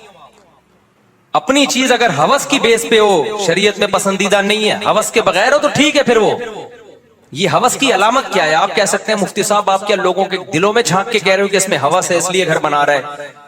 ہوس کا پتہ علامتوں سے چلتا ہے کہ بیسک خرچے آپ نے اپنے روک لیے، جو اپنی باڈی پہ لگا. بادام نہیں کھاتا آج کا مسلمان, بحریہ ٹاؤن میں پلاٹ خریدے گا وہ. ساری دنیا کے ڈاکٹر کہہ رہے ہیں دیسی گھی کھا, بادام کھا, تاکہ ہڈیاں کیا ہوں, مضبوط ہو نا. کہہ رہے ہیں ایکچولی ہمارے پاس یہ بڑے لوگوں کے بعد کام ہے بھائی دیسی گھی کھانا, اور ایکچولی بادام وادام بڑے, ہم تو دال کھائیں گے, لیکن گھر کیسا, گھر تو اپنا ہے نا. گھر کیا ہے, گھر کیا ہے, اپنا ہے. اپنے گھر میں بے شک جھونپڑی ہو, بے شک گندے نالے پہ بنا ہوا ہو, اپنا گھر کیسا ہوتا ہے. میں کہتا ہوں بھائی گندے نالے سے نکل کرائے پہ رہ لے کسی اچھی جگہ پہ جا کے, نہ ہو اپنا یار, مسافر خانہ ہے نا. بھائی آپ کو ٹرین میں آپ کی اپنی بوگی مل رہی ہے 25 کروڑ میں, ٹرین والے کہہ رہے ہیں یہ آپ کی بوگی آپ کی ذاتی ہے, پرسنل ہے. کراچی سے آپ نے پشاور جانا ہے, یہ آپ کی ذاتی ہے, 1.5 کروڑ جمع کرا دے تو. لیکن اس میں رہنے کی سہولت بولو نہیں ہے, اور اس کے لیے 25 کروڑ کے لیے تمہیں پیٹ کاٹنا پڑے گا. سفر جو زیادہ راہ ہے نا, زیادہ راہ میں آپ کو سردی لگے تو کمبل بھی چاہیے, اور کھانا بھی اچھا چاہیے, اور پینا بھی چاہیے. وہ تمام پیسے خرچ کر کے آپ یہ بوگی خرید لیں, اور پھر سوکھے ٹکڑے اپنے ساتھ لے کے جائیں. آپ کہیں گے میں کرایہ دے کے نا دوسرے کی بوگی میں چلا جاؤں گا, ٹھیک ہے, لیکن سفر میں چاہتا ہوں میرا اچھا گزرے. اپنے کا کرنا کیا ہے, پشاور جب میں اتروں گا تو یہ بوگی تو ویسے ہی چلی جائے گی واپس. میرا خیال نہیں آ رہی سمجھ میں. جب تک کھوپڑی میں موت بیٹھے گی نہیں نا تو یہ چیزیں آئیں گی نہیں سمجھ میں. مسافر خانہ نہیں سمجھیں گے تو نہیں آئیں گے سمجھ میں. تو آپ کہو گے یار اس سے بہتر ہے کہ میں جیسے ساری دنیا کرائے کے بوگیوں پہ ہم اکانومی یا بزنس کلاس لے لیتے ہیں زیادہ زیادہ. اپنے کے چکر میں نہیں پڑتے. اپنے کے چکر میں وہ پڑے کہ جو زیادہ راہ بھی ہو بہترین, اور اتنا پیسہ ہو اس کے پاس کہ وہ کہے چلو یار اپنی بوگی میں بیٹھ کے خرید لیتے ہیں تو وہ اور زیادہ وہاں ہو جائے. لیکن چھنتی تو ہے, یہ بہت ہوگا تو کر لے گا, نہیں تو ٹائم پاس کرے گا وہ. تبھی نبی, اور یہ حدیث سے بھی ثابت ہے, اپنی طرف سے میں بات نہیں کر رہا, آپ صلی اللہ علیہ وسلم نے فرمایا یقول العبد مالی مالی, انسان کہتا ہے میرا مال میرا مال. آج کل جب میرا مال کہتے ہیں تو اپنے کپڑوں کو کہتے ہیں میرا مال. مال سمجھا ہی پراپرٹی کو جاتا ہے. ابے تم کہیں رشتہ لینے کے لیے جاتے ہو, لڑکی والے پوچھتے ہیں کیسے ہو بھائی, آپ کہتے ہیں بڑا کھاتا پیتا ہوں. تو کہتے ہیں مثال کے طور پر کیا کرتے ہیں آپ, کہتے ہیں میں صبح نہاری کھاتا ہوں, بڑا کھاتا پیتا ہوں, دوپہر کو میں بریانیاں پھوڑتا ہوں, کبھی دال وال تو میں نے دیکھی بھی نہیں ہے. اچھا پہنتے بھائی میں بہترین مہنگے کپڑے پہنتا ہوں. وہ کہتے ہیں آپ کے پاس پراپرٹی کیا ہے, آپ کہتے ہیں پراپرٹی نہیں ہے, گلی کے کتے چھوڑ دیں گے آپ کے پیچھے, وہ کس کو دوبارہ گھسنے نہیں دینا. مال کس کو سمجھا جاتا ہے, پراپرٹی کتنی ہے آپ کے پاس. بے وقوفوں کی نظر میں مال اس کو سمجھا جاتا ہے. تو نبی صلی اللہ علیہ وسلم فرما رہے ہیں یقول العبد مالی مالی, انسان کہتا ہے میرا مال میرا مال میرا مال. آپ نے فرمایا تیرا مال وہ ہے جس کو لوگ مال نہیں سمجھ رہے. تو ہوتے ہوتے رہ جانے والے سسرال میں بول کر آیا کہ میرا مال, کہ میرے کپڑے اور میری گاڑی یہ دیکھیں کتنی اچھی. تو کہتے ہیں یہ کچھ بھی نہیں ہے, جبکہ نبی نے فرمایا اصل تمہارا یہی مال ہے, یہی تمہارا ہے, باقی تمہارا تھوڑی ہے, وہ تو وارثوں کا ہے. فرمایا تیرا مال صرف وہ ہے جو تو نے کھایا اور ختم, اس کی لذت تم نے پوری حاصل کی ہے. تبھی آپ مجھے دیکھتے ہیں ہر ولاگ تھوڑے دن میں نہاری ہوٹل بیٹھا ہوا نظر آ رہا ہوتا ہوں. وہ میں نہیں بناتا, لوگ چپکے سے میری تصویریں کھینچ کے ڈال دیتے ہیں. پھر لوگ سمجھتے ہیں مولوی صاحب کا نہاری کھانے کے علاوہ کوئی کام ہے نہیں, حالانکہ اور بھی بہت سارے کام ہیں ہمارے. لیکن اب وہ کیا کروں, میں جہاں بھی جاتا ہوں تو کھانے کی تصویر لوگ کھینچ کے ڈال دیتے ہیں. تو جو کھا کے کیا کر دیا ختم, اور پہن کے پرانا. جو چیز استعمال میں آ رہی ہے نا وہ تمہارا مال ہے. گھر میں جتنا پیسہ خرچ کر رہے ہو اتنا استعمال میں نہیں آ رہا. آگے میں بچوں کی بات کرتا ہوں, لوگ کہتے ہیں اپنے لیے بچوں کے لیے کر رہے ہیں, وہ میں آ رہا ہوں اس کی طرف. آپ کے ذہن میں یہ سوال آ رہا ہوگا بھائی ایکچولی ہم بچوں کے لیے کر رہے ہیں نا, ابھی بتا رہا ہوں. تو آپ کا مال وہ ہے جو کھا کے ختم, پہن کے پرانا, جو استعمال میں چیز آ گئی. بیوی بھی آپ کا مال ہے, اس سے اولاد ملتی ہے آپ کو, محبت ملتی ہے. وہاں جو پیسہ خرچ ہو رہا ہے وہ بھی اس کا بھی آؤٹ پٹ مل رہا ہے آپ کو. بچے بھی آپ کا مال ہیں, ان کی تعلیم پہ اگر کچھ خرچ کر رہے ہو اس کا بھی آؤٹ پٹ آپ کو فوری طور پہ مل رہا ہے. کھلا رہے ہو بڑے ہو رہے ہیں, ٹھیک ہے نا, ایسا نہیں ہے کہ کھلا کھلا کے وہ اتنے کے اتنے ہی ہیں. ہاں اگر شادی کسی چھوٹے قد کی خاتون سے ہو گئی ہے تو ایک الگ بات ہے, اس میں پھر یہ ہوتا ہے جتنا بھی کھلاؤ وہ اتنے کے اتنے ہی رہتے. وہ ایک آدمی کو غصہ آ رہا تھا نا, اس کی شادی ہو گئی بہت ہی چھوٹے قد کی خاتون سے, اب وہ بچوں کو وہ عورت کہہ رہی ہے کہ بچوں کھا لو بڑے ہو جاؤ گے جلدی، جیسے مائیں کہتی ہے نا بیٹا کھا لو، وہ جل کے کہتا ہے یہ بڑے نہیں ہوں گے، کہتا ہے یہ بڑے نہیں ہوں گے. اس کو غصہ آ رہا تھا کہ یار سب کے بچے اتنی سپیڈ سے، پھر کہتا ہے ان کے ساتھ کے پودے لایا تھا وہ بڑے ہو گئے یہ اتنے کے اتنے. اچھا خیر، تو بعض دفعہ باپ بھی ٹھیک چھوٹا ہوتا ہے تو بچے باپ پہ چلے جاتے ہیں، تو اس لیے میں خواتین کی توہین مقصد نہیں ہے، لطیفے کو لطیفہ ہی سمجھا کرو. خواتین نے نیگیٹو کمنٹس کیے ہوئے ہوتے ہیں.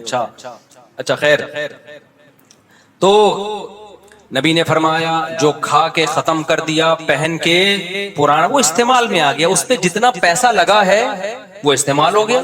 پراپرٹی پہ پیسہ لگتا ہے کروڑوں، استعمال کتنا ہوا؟ اتنا ہی جتنا کرایہ دار کرایہ دے کے استعمال کر رہا ہے، ٹھیک ہے نا. اس کے لاکھوں لگے، فائدے اس نے بھی وہی اٹھائے، آپ نے بھی. صرف فرق اتنا ہے کہ شو مارنے کے کام نہیں آیا، آپ نے کروڑوں میں شو مار لی کہ یہ دیوار کس کی ہے؟ میری. تو بے وقوفوں کی نظر میں مقام بڑھ جائے گا، تو بے وقوفوں کی نظر میں تو اور بھی بہت سارے الٹے کام ہیں جس کے کرنے سے عزت بڑھتی ہے. عقل مندوں کی نظر میں اس سے عزت نہیں بڑھتی. عقل مند کہے گا اتنا پیسہ بزنس میں لگا دیتا، پراپرٹی خریدتا بیچنے کی نیت سے، کاروبار کر لیتا. جب تیرے پاس اتنے پیسے تھے تو مکان ہی خرید لیتا، کس نیت سے؟ قیمت بڑھے گی تو بیچوں گا. سمجھ میں آ رہی ہے بات کہ نہیں آ رہی؟ ہاں میں پھر بار بار کہتا ہوں، بہت پیسہ کسی کو اللہ نے دے دیا کہ ساری ضرورتیں پوری ہو گئی تو چلو ٹھیک ہے، اس کا بھی کچھ فائدہ ہے کہ اپنا مکان ہوتا ہے تو تھوڑی سہولت ہو جاتی ہے انسان کو اس میں. لیکن آج لوگ اتنی لفٹ نہیں کرا رہے مکان کو، اس سے زیادہ لفٹ کرا رہے ہیں. اتنی تو ہم بھی مانتے ہیں یار، ٹھیک ہے بہت اللہ نے پیسہ دیا. اب ڈیفنس میں جو لوگ رہ رہے ہیں اپنے مکان میں، ان کے پاس پیسہ اتنا ہے کہ وہ ڈیفنس میں بھی خرید سکتے ہیں، وہ ہر جگہ خرید سکتے ہیں، وہ رہ لے بھائی اپنے مکان میں. ایک درمیانے درجے کا آدمی جس کی 40-50 ہزار تنخواہ ہے، 60 ہزار تنخواہ یا 1,00,000-1,50,000 تنخواہ ہے، وہ اپنے مکان بنانے کا سوچے گا تو سوچنے میں پاگل ہو جائے گا. تو چھوڑو یہی دیواریں اینٹیں کسی بیوقوف نے مکان بنایا ہے، کرایہ دے کے اس کا استعمال کر لو مکان. دنیا میں بے وقوفی کی کمی، میں ان کو بے وقوف کہہ رہا ہوں جن کی محدود آمدن میں بنا لیا انہوں نے اور مر گئے. جس کا بہت ہے وہ بنا لے بھائی، اس کو وہ تو بلکہ بنائے، ہم تو کہتے ہیں بنا لو یار. باقی جو بچوں کا مسئلہ ہے نا، کہ میں اصل میں ایکچولی اپنے لیے نہیں بنا رہا، میں کس کے لیے بنا رہا ہوں؟ بچوں کے لیے. تو یہ باتیں بھی اس پہ سوٹ کرتی ہیں جس کی آمدن بہت زیادہ ہو، بہت زیادہ آمدن ہے، وہ اپنے بچوں کے لیے بنائے. بلکہ پھر ترغیب ہے، حدیث میں آتا ہے اپنے بچوں کو لوارث مت چھوڑو، تو ان کو میں منع نہیں کرتا مکان بنانے سے. بہت زیادہ آمدن ہے، بچوں کو کھلا بھی دیا، پلا بھی دیا، کھا بھی لیا، اور تعلیم بھی اچھی ہو گئی، صدقے خیرات بھی خوب ہو گئے. یہ بھی تو آخرت کے لیے بھی تو ذخیرہ کرنا ہے نا. خوب صدقہ خیرات بھی ہو گیا، پھر بھی بچ رہا ہے تو چلو یار سب بچوں کے لیے ایک ایک پلاٹ لے کے ڈال دو یا ایک گھر بنا دو کہ ہمارے مرنے کے بعد ان کے پاس کوئی پراپرٹی ہوگی، کیونکہ پراپرٹی کی قیمتیں بڑھتی ہیں.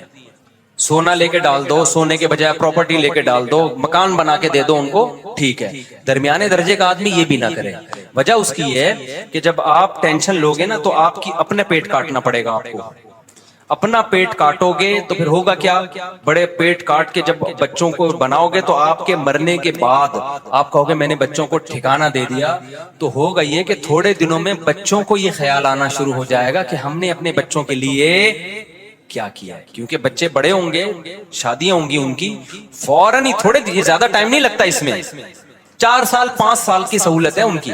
اس کے بعد ان کو یہ خیال آئے گا کہ میرے ابا نے مکان بنانے کی فکر کی تھی، ایک خواب دیکھا تھا جب وہ بچے تھے، اور الحمدللہ 75 سال کی عمر میں انہوں نے بنا دیا. ٹینشن لی 75 سال تک، نہ صحیح کھا سکے نہ پی سکے تاکہ ہم روڈ پہ نہ آئیں.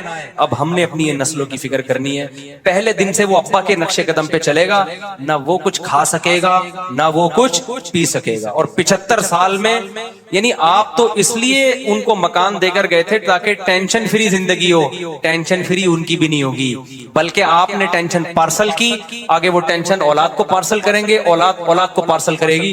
میری تو اب اللہ نے مجھے اچھی خوشحال بنا دیا. جب درمیانے درجے کی آمدن تھی نا، غریب تو میں کبھی بھی رہا ہی نہیں الحمدللہ. تو میری جب درمیانے درجے کی آمدن تھی تو مجھے میرے گھر میری خالہ آئی، مجھے کہہ رہی کہ کیا شادیوں پہ پیسے خرچ کر رہا ہے، ذاتی مکان بنا تو اپنا، تیرے 2 گھر ہیں، تیرے بچے ہیں. میں تیسری پہ لگا رہا تھا، میں نے کہا جو پیسہ آئے گا تیسری شادی کریں گے. انہوں نے کہا بچے ہیں، بچوں کی فکر کر. میں نے کہا اپنی خالہ سے کہا اللہ ان کی عمر میں برکت دے، بوڑھی ہو گئی، کافی ایجڈ ہو گئی، اللہ ان کی اور بڑی ماشاءاللہ عبادت گزار ہیں. تو میں نے ان سے کہا دیکھیں میرے والد صاحب، میں اپنے والد صاحب کا بچہ ہوں، میرے والد صاحب نے میری فکر میں مکان بنایا، اب میں بھی والد صاحب کے دنیا سے جاتے ہی مکان کی فکر میں لگ جاؤں تو اس کا مطلب میرے والد صاحب کی محنت کا مجھے کوئی فائدہ ہوا ہی نہیں. تو میں چاہتا ہوں اپنے بچوں کے بجائے نا پہلے اپنے ماں باپ کے بچوں کی فکر کروں، یعنی اپنی. نہیں آئی میرا خیال ہے بات سمجھ، میرا خیال ہے بات کھوپڑی شریف میں. بھائی میں چاہتا ہوں اپنے والد کے ویژن کو مکمل کروں. میرے والد کا ویژن یہ تھا کہ بچوں کو مکان کی ٹینشن نہ، وہ میں نے بنا دیا ہے. اب میں مکان کی ٹینشن نہیں لوں گا. نہیں آئی بات، کیونکہ میں اگر ٹینشن لوں چاہے اپنے لیے چاہے اپنے بچوں کے لیے چاہے گھر والوں کے لیے، تو اس کا مطلب میں ٹینشن فری تو نہیں ہونا. تو میرے ابا کی ساری زندگی کی محنت کیا ہو گئی؟ برباد. میں نہیں چاہتا میرے ابا کے بچوں کا برا ہو. سمجھ میں آئی؟ بہت ٹیکنیکل ٹپیکل قسم کی بات ہے، کبھی تنہائی میں بیٹھ کے غور کیجئے گا کیا کہہ گیا. میں نے کہا مجھے اپنے بچوں سے زیادہ اپنے باپ سے محبت ہے، میں اپنے باپ کے بچوں کی فکر کر رہا ہوں. اور باپ کے بچوں سے مراد کون ہے؟ میں چاہتا ہوں میرے ابا نے میرے لیے ٹینشنیں اٹھائی ہیں تو میں ٹینشن فری زندگی گزاروں. تو میں بھی اگر ٹینشن تو ٹینشن ہے نا، چاہے اپنی ہو چاہے بچوں کی ہو. میں نے کہا بھائی اللہ پہ توکل کرو، نکاح بھی کرو، بچے بھی پیدا کرو، جو ہے کھلاؤ پلاؤ. دینے والا کون ہے؟ اللہ ہے، دے دے گا. میں نے کہا کبھی زندگی میں اتنا پیسہ آ گیا، پراپرٹی بنا لی تو بنا لیں گے، نہیں بنائی تو کوئی بات نہیں بھائی. اچھا ہمارے ابا نے ہمارے لیے جو پراپرٹی بنائی تھوڑے دن میں بک گئی، وہ ہمارے کام تھوڑی آئی ہے، فوراً بک جاتی ہے. وہ آپ کو بک کے کام آ گئی نا. بھائی ابا جب دنیا سے گئے، اللہ ان کی مغفرت کرے، تو ہماری شادیاں ہو گئیں، گھر بڑا ہو گیا، تو اب نہیں رہ سکتے تھے نا، تو سب الگ الگ ہو گئے، مکان بک گیا. تو جو ابا کی خواہش ہوتی ہے نا ان کو چھت ملے، چھت تو ویسے بھی نہیں ملتی، سب بچے بیچ، ورنہ تو وہیں رہ رہے ہوتے جہاں آدم علیہ السلام رہتے تھے. آدم علیہ السلام کے بچے بڑے ہوتے گئے، چھتیں بھی بکی ہیں، پورے شہر ہی چینج ہو گئے. کون کوئی کہاں رہتا ہے، کوئی کہاں، ملک کے ملک آباد ہو گئے. اس لیے اتنی ٹینشن لینے کا نہیں ہے. بچہ جب آتا ہے تو 2 ہاتھ اور 2 پاؤں لے کے آتا ہے، وہ اس 2 ہاتھ اور 2 پاؤں سے اپنا انتظام خود کرے گا. آپ کے پاس بہت ہے تو کر کے جاؤ، نہیں ہے تو ٹینشن مت لو. اللہ نے لنگڑا لولا تھوڑی پیدا کیا ہے اس کو. بچے کو جب پیدا اللہ میاں کرتے ہیں تو خالی پیٹ ہوتا ہے، یہ ہاتھ پاؤں بھی ہوتے ہیں. اللہ بتاتا ہے کہ خود بھی کرنا ہے تو نے کچھ. اس لیے بچوں کی زیادہ ٹینشن نہ لیا کرو. 2 ہاتھ اور 2 پاؤں اللہ نے دیے اس لیے کہ جیسے تجھے 2 ہاتھ اور پاؤں دیے نا، تو اپنے لیے بچوں کے لیے گھر بنا رہا تو اس کو بھی میں نے دیے ہیں، یہ خود بھی تو کچھ کرے گا. ساری ٹینشن ماں باپ نے اٹھائی ہوئی ہے. تو ہم نے بھائی ٹینشن ایک ہی لینی ہے آخرت کی، اس کے علاوہ ٹینشن لینے کا نہیں ہے. غریبی میں اللہ کی طرف سے نعمتیں آ رہی ہیں تو استعمال کرتے جاؤ. استعمال کا دل لگانے کی بالکل بھی ضرورت نہیں. سمجھتے ہو کہ نہیں سمجھتے؟ تو اب بات کو جلدی سے سمیٹ کے ختم کرتا ہوں. امام شافعی کا شعر تو مکمل کروں گا نا. تو اضافی پیسہ دیا ہے نا بہت، تو پھر بنا لو. بلکہ اس سے بھی میں آگے بڑھ کے کہتا ہوں پھر بھی ایک حد تک بناؤ نا. ایک بنا دیا بس اب بھول جاؤ پھر، اور پھر بچوں میں کوئی قابلیت پیدا کرنے کی کوشش کرو. اچھا میرے والد صاحب کا جب گھر بکا تو جو وراثت کے پیسے ملے نا وہ بھی ڈبو دیے ہم نے الحمدللہ. تو اللہ نے ہمیں پھر دوبارہ یعنی بتا دیا کہ بھئی یہ ٹینشن لینے کا ہے نہیں، رزق اللہ کے ہاتھ میں ہے. اگر آپ بچوں کی بہت فکر کر کے ان کو کچھ دے کے جاؤ گے نا، ان کے مقدر میں نہیں ہوگا تو وہ ڈبو دیں گے. وہ کبھی فلانے کو دے دیں گے کہ بہت اچھا بزنس کرے گا، وہ فلانے کو دے دیں گے، اور جس کو بانٹو گے صدقے کا ثواب بھی نہیں ملے گا کیونکہ ہم نے صدقے کی نیت سے تھوڑی دیے تھے، بھاگ جائیں گے وہ لے کے. تو پھر بھی اللہ کھلا رہا ہے، پھر بھی اللہ کیا کر رہا ہے؟ پلا رہا ہے. اور نہیں کھلانا چاہے تو کروڑوں کی جائیدادیں چھوڑ کے جاؤ گے کچھ بھی نہیں ملے گا. تو میرے بیان کو غلط رخ پہ نہ لے جایا کریں. میں ذاتی مکان بنانے کے خلاف نہیں ہوں، لیکن ان لوگوں کے لیے ہوں جن کے پاس بہت ہے کھانے پینے کو. بہت مالدار لوگ بھی دنیا میں، وہ بنا لیں اپنا مکان بنا لیں. بلکہ میں کہتا ہوں 6 بنا لیں یار، 5 بیچنے کے لیے بنائیں. بزنس ہی یہی کریں، سب سے اچھا بزنس ہی پراپرٹی کا ہے. باقی پاکستان میں نے تجربوں کے بعد بتا رہا ہوں، میرا بزنس بھی پراپرٹی کا ہی ہے. تجربوں کے بعد بتا رہا ہوں، یہاں جس آدمی کے پاس تجربہ نہیں ہے نا اس کے لیے پراپرٹی سے اچھا کوئی بزنس ہے نہیں. باقی جس بزنس میں ہاتھ ڈالو گے باپ دادا سے چلتا آ رہا ہے تو کر لو گے، ورنہ نہیں کر سکتے. اور پراپرٹی میں بھی یہ نہیں کہ اسٹیٹ ایجنٹ کو پیسے دو اور وہ بیچے گا خریدے گا. خود جا کے اسٹیٹ ایجنٹ سے خریدو نا. پتا ہے کیسے خریدو؟ جا کے اس کو جا کے بولا کرو کہ مجھے، اگر آپ نے یوں کہہ دیا نا کہ میں پلاٹ خریدنا چاہتا ہوں تاکہ بیچوں، وہ سب سے مہنگا والا پلاٹ آپ کو دلا دے گا. اور بڑی ٹینشن میں پھنس جاؤ گے آپ. تو یہ شو ہی نہیں کرو. آپ اس کو بولو میں بیچنا چاہتا ہوں. تجربوں سے, میرے تجربے دیکھو. آپ کہو کہ یار اس علاقے میں میرا ایک پلاٹ ہے, میں بیچنا چاہتا ہوں, تھوڑا سا توریہ کر لو, کتنے تک کا بکے گا؟ وہ ایسی تھکی ہوئی قیمت بتائے گا نا, سڑی ہوئی, ایسی تھکی ہوئی قیمت بتائے گا کہ آپ کا خون کے آنسو رونے کا دل کرے گا. پھر آپ اس سے بولو کہ اچھا یہ قیمت ہے اس کی, یعنی یہ اتنے, تو آپ کہو کہ ایکچولی مجھے اس قیمت پہ تو دلا دے یار. نیچرل قیمت تو سامنے آ گئی نا. یہاں سے آپ بزنس کا کیا کرو, پھر دیکھو اس قیمت پہ کوئی مل جائے مجھے. پھر جب بیچنے کے لیے جاؤ گے نا, تو پھر یہ نہیں کہو کہ میں بیچنا چاہتا ہوں, پھر آپ کہو کہ میں خریدنا چاہتا ہوں. یار اس علاقے میں کوئی پلاٹ ہے, تو کہے گا 10 کروڑ سے کم کا تو نہیں ہے کوئی. تو آپ کو تو یہ 8 کروڑ کا بکوا دے. میرے ساتھ ایسا ہوا ہے, میرے جاننے والے کے سیٹ ہیں لیکن میرے بہت کلوز ہیں, تو وہ مجھے بہت اچھے, انہوں نے ایسا ہی کیا. تو مجھے کسی اسٹوڈنٹ نے کہا کہ یہ پلاٹ جو ہے نا 3 کروڑ کا بکے گا. انہوں نے کہا مفتی صاحب سوال ہی پیدا نہیں ہوتا, 50 لاکھ میں بھی بک جائے. اسٹیٹ ایجنٹ کو فون گھمایا کہ یہ کتنے کا پلاٹ بکے گا, اس نے کہا 3 کروڑ میں. تو اس نے کہا ایسا کر کہ 60 میں بکوا دے. ٹھیک ہے, کچھ ایسے اتنی ہلکی قیمت لگائی, کچھ بھی نہیں ہوا, کوئی جواب ہی نہیں آیا. سوری کتنے کا میں خریدوں گا, یعنی مجھے کتنے کا ملے گا؟ اس نے کہا 3 کروڑ میں. اس نے کہا 3 کروڑ میں ملے گا نا. تو میں تھوڑا نا کردار کو دائیں بائیں کر دیتا ہوں تاکہ جس کی بات ہو رہی ہے اس کو پتہ نہ چلے, ورنہ وہ اسٹیٹ ایجنٹ بولے گا میرا راز مفتی صاحب نے فاش کر دیا. تو اس سے بولا کہ اچھا 3 کروڑ میں دے رہا ہے, تو میرا اسی جیسا پلاٹ ہے, تو 60 میں بکوا دے. نہیں بکوایا اس نے. تو بولنے میں کچھ اور ہوتا ہے, تو یہ کچھ تجربے ہیں, ہم سے کبھی چھاؤں میں ملے تو ہم بتائیں گے آپ کو. تو پراپرٹی خریدو بزنس کی نیت سے, پیسہ کمانا تو بہت اچھی بات ہے. تو دل نہ لگاؤ اینٹوں میں, دیواروں میں. دل لگانے والے اللہ کو بالکل بھی پسند نہیں ہے. نبی صلی اللہ علیہ وسلم نے فرمایا کہ کل نفقۃ وبال علی صاحبها الا التراب, کل نفقۃ یجر علیہ الرجل الا التراب. ہر جگہ خرچ کرنے کا مسلمان کو ثواب ملتا ہے سوائے تعمیر پہ. آپ اگر نہاری بھی کھا رہے ہو نا, ثواب ملے گا. اللہ کہے گا چلو بھائی طاقت آئے گی جسم میں, اللہ کی نعمت سے لطف اندوز ہو رہا ہے. شادی میں خرچ کرو گے تو 20 گنا زیادہ ثواب ملے گا. ٹھیک ہے نا, عذاب بھی ملے گا تھوڑا سا, لیکن ثواب ملے گا. اور صحت پہ خرچ کرو گے, تعلیم پہ خرچ, ہر جگہ ثواب. آپ نے فرمایا تعمیر پہ ثواب نہیں ملتا. کیوں؟ اینٹوں سے دل لگا رہا ہے. اس لیے علماء نے اس حدیث کی تشریح میں لکھا ہے کہ ضرورت کی تعمیر ہو تو ٹھیک ہے. واقعی آپ کو ضرورت ہے یار, گھر میں تھوڑا سا یہ کمرہ توڑ کے یہ والا بھی بنا دیں, بچے زیادہ ہو گئے ہیں, چھوٹا پڑ رہا ہے, تو جہاں تک ضرورت ہوگی ٹھیک ہے. لیکن بلڈنگیں بنانا, ان میں دل لگانا اور عالی شان محل بنانا, اور جناب یہ اتنا بڑا پیلس بنا دیا, یہ احمق اور بے وقوف لوگوں کے نہیں کہہ سکتا, کیونکہ بہت سے لوگ پیلس والے بھی میرا بیان سن رہے ہوتے ہیں, لیکن بہرحال یہ کام اچھا نہیں.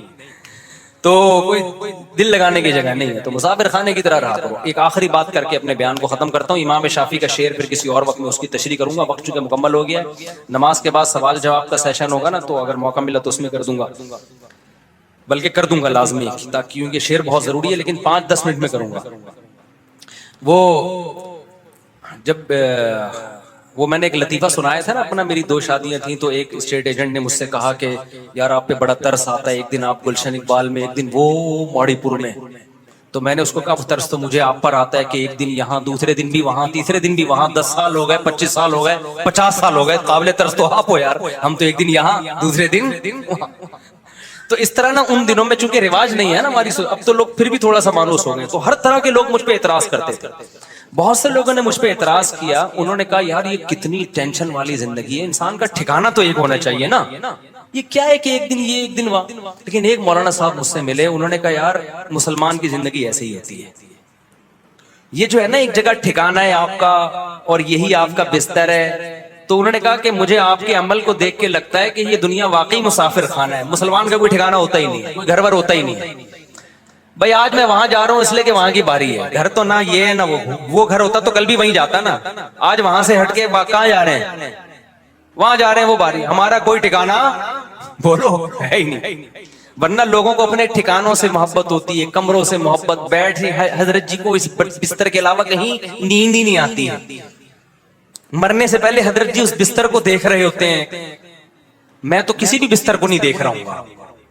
میں جب مرنے لگوں گا میں بولوں گا پتہ نہیں کہاں سے نکلوں گا میں, کون سے گھر سے میرا جنازہ اٹھے گا, کسی بھی سے اٹھ جائے ہمیں کوئی پرواہ نہیں ہے. تو ہم تو موبائل کی طرح گھومتے رہتے ہیں بھائی, کبھی ادھر کبھی. تو ہمیں تو کسی جگہ سے محبت جب ہونے لگتی ہے تو باری چینج ہو چکی ہوتی ہے وہاں کی, سمجھ رہے ہیں, جس کمرے سے محبت شروع ہونے والی ہوتی ہے باری چینج ہو جاتی ہے, چلو بھائی اب وہاں. تو مسافر, اسلام نے جو زیادہ شادیاں رکھی نا اس میں یہ بھی کانسیپٹ ہے, مسلمان کا ٹھکانا وگانا نہیں ہوتا بھائی, اپنے گھر ہوتے ہی نہیں ہے. اور مجھے تو میرے والد صاحب نے جو گھر بنایا تھا ہمارے لیے, جس دن ان کا جنازہ اٹھا ہے نا اور جو رات میرے اوپر گزری ہے, تو اس وقت مجھے اندازہ ہوا کہ کیسے زندگیاں انسان کی گزرتی ہیں اور ایک سیکنڈ کے اندر سب کچھ ختم. میں اکثر سناتا ہوں نا, جس رات جب ہم نے دفنایا بھی بہت جلدی تھا, تو اگلی رات کو ہم انتظار میں تھے, والد صاحب کی آواز آئے گی, بھائی دروازہ بند کر دیا, کنڈی لگی, یہ سب چیزیں, والد صاحب کا کمرہ, ان کا بستر, وہاں شور شرابہ نہیں ہوتا تھا. تو وہ رات کو سب کیا ہے, خاموشی. یعنی ایک رات پہلے آواز آ رہی ہے, بھائی کنڈی لگا دو. والد صاحب کرتے تھے نا ایسے, ہم والد صاحب کے کمرے میں جاتے ہوئے ڈرتے, بھائی ان کے سونے کا روم ہے, کیونکہ فوجی تھے, فوج سے ریٹائر ہوئے تھے, ان کے سونے اٹھنے کی ٹائمنگ تھی, بھائی ابو کا کمرہ ہے, یہ والد صاحب کا کمرہ ہے. جب اگلی رات آئی ہے نا, والد صاحب قبر میں تھے, تو نہ کوئی کنڈی لگانے کا کہہ رہا ہے, نہ کوئی جناب یہ کہہ رہا ہے کہ رات دیر سے کیوں گھر آ رہے ہو, جلدی کیوں گھر آ رہے ہو. پھر یہ والد صاحب کا بستر ہے, 20 سال سے ہم وہ بستر دیکھ رہے تھے. تو کیا اس وقت کیسا دھچکا لگا کہ بھائی یہ دنیا کیسی بے وفا ہے بھائی, ایک سیکنڈ کے اندر منہ موڑتی ہے دنیا. ایک, کیونکہ اٹیک ہوا تھا, فوراً ڈیتھ ہوئی ہے نا, ایک سیکنڈ کے اندر دنیا منہ موڑ کے جاتی ہے. اور آپ کہہ رہے ہو کہ یہ اس بات کی ٹینشن لے رہے ہو کہ مریخ پہ ہمارا پلاٹ کیوں نہیں. تو اگر مسافر خانہ سمجھو گے تو اپنے اس زمین پہ آپ کی پراپرٹی کیوں نہیں ہے اس کی بھی ٹینشن نہیں ہوگی.